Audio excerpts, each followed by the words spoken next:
who has divided life? For a human being now, there is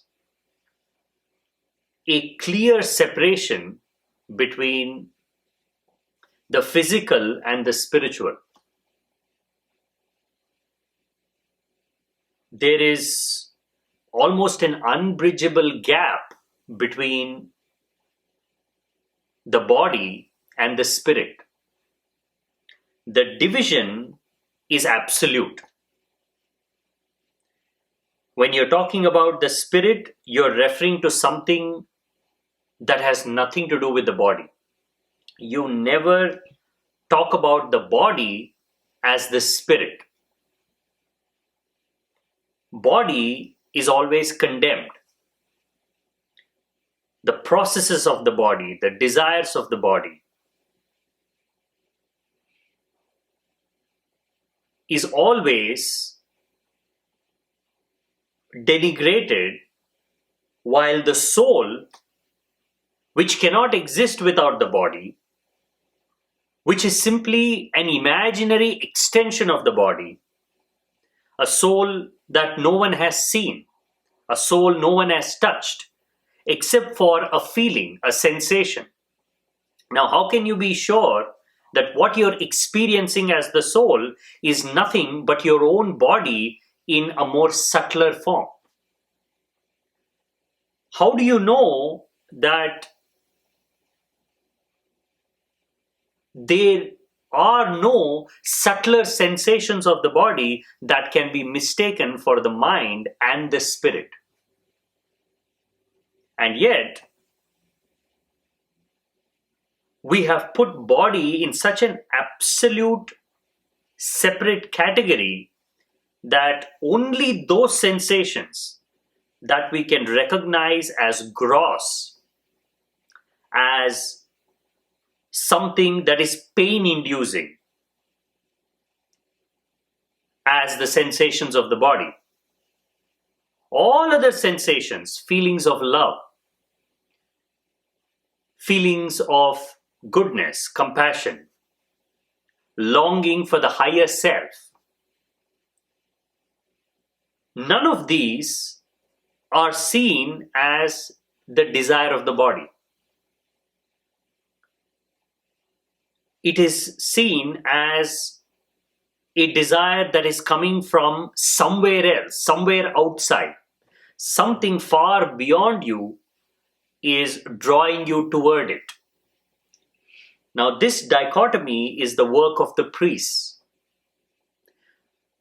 Mind, body, and spirit are not three different things. They are three different faces of one reality, which is you. They cannot be divided because you cannot be divided. What you're searching for is an undivided experience of your own true nature. In that regard, everything you experience has to be a part of that same reality. At the most, there are different ways of identifying those experiences. Sometimes the experiences are more jolting. You can categorize those as the experiences of the body. Anyways, what is the difference between thinking about something and actually going through an experience? Are these two completely different experiences, or are they simply an extension of the same? You can imagine falling. In your dream, you can fall. And when you fall, you do hurt yourself in your dream. But when you wake up in the morning, if you are unable to recollect that dream, there is no proof of that fall. But in your waking consciousness, if you fall, and if you have actually hurt yourself, your body is the proof. You might have forgotten, but your body remembers. As much as we separate the experiences of the body and the mind, in reality, the only difference is in memory and recollection. The experience is exactly the same. And then why do we divide the mind and body so completely? Why do we divide the spirit and the mind so completely when all our experiences are happening within the same dimension of life? Because unless you are divided, you cannot be ruled. You cannot be controlled. A house divided is easy to conquer. It is easy to make you feel guilty, make you feel like you are a thing that needs to be redeemed. If it is a simple problem, if the problem is just about understanding what is already happening there, if there is no need for heaven and hell, if there is no need for gods, if there is no need for some supernatural intervention, then you don't need the priest.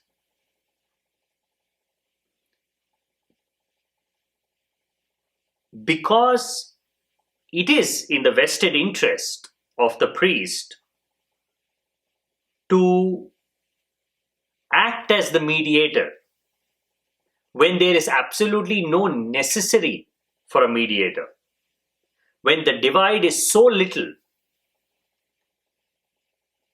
Just a little bit of understanding, a method, a technique, a way is more than enough. You don't need an entirely new philosophy that divides your being into mind, body, and spirit.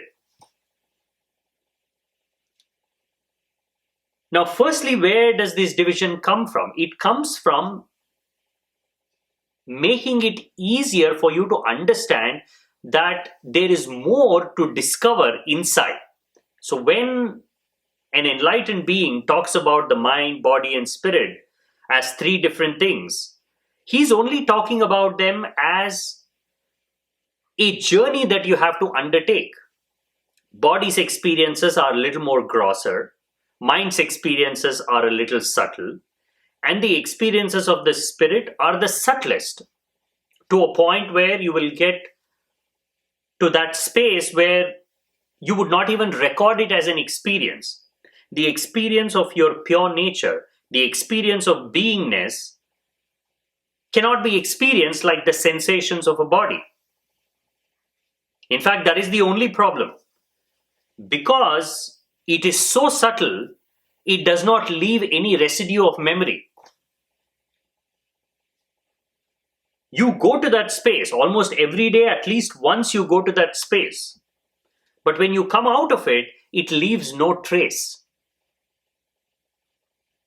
You dream a lot, but you only recollect the most impactful of dreams.